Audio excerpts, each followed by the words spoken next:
நெல், பருத்தி கொள்முதல் விலை குறைக்கப்பட்டது உள்ளிட்ட பல்வேறு பிரச்சினைகளை கிளப்பி எதிர்க்கட்சிகள் அமளியில் ஈடுபட்டதால் ராஜ்யசபா அடுத்தடுத்து ஒத்திவைக்கப்பட்டது.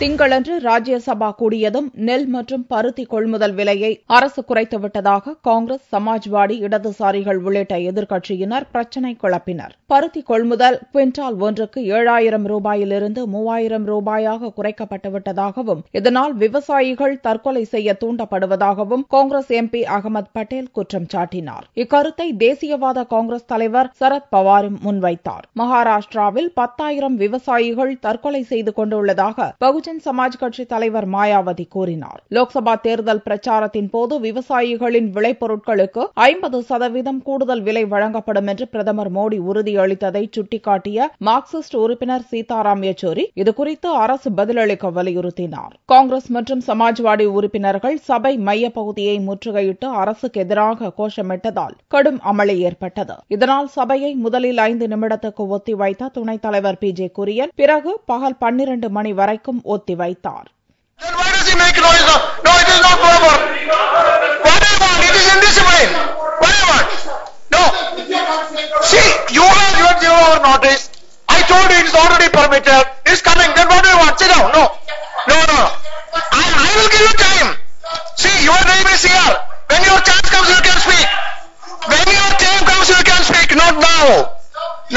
No, I am not allowing now.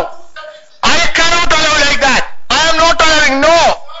12 மணிக்கு சபை கூடியதும் சஹாரா நிறுவன ஊழலில் பாரதிய ஜனதா தலைவர் அமித் ஷாவுக்கு தொடர்பு இருப்பதாக திரிணாமுல் காங்கிரஸ் உறுப்பினர்கள் குற்றம் சாட்டினர். கேள்வி நேரத்தை ரத்து செய்துவிட்டு சஹாரா ஊழலில் அமித் ஷாவின் தொடர்பு குறித்து விவாதம் நடத்த வேண்டும் என வலியுறுத்தினர். இதனிடையே அரசு பங்களாவிலிருந்து சமாஜ்வாடி உறுப்பினர் நீரஜ் சேகரை வெளியேற்ற அரசு நோட்டீஸ் அளிக்கப்பட்டதை கண்டித்து சமாஜ்வாடி உறுப்பினர்கள் அமளியில் ஈடுபட்டனர். இப்பிரச்சினைகளால் சபை பிற்பகல் 1 மணி வரை ஒத்திவைக்கப்பட்டது. மீண்டும் கூடிய போதும் அமளியே நீடித்ததால் மீண்டும் சபை ஒத்திவைக்கப்பட்டது. திரிணாமுல் காங்கிரஸ் கட்சி எம்பிக்கள் சபையில் மட்டுமின்றி பார்லிமென்ட் வாசலிலும் தங்களது போராட்டத்தை தொடர்ந்தனர்.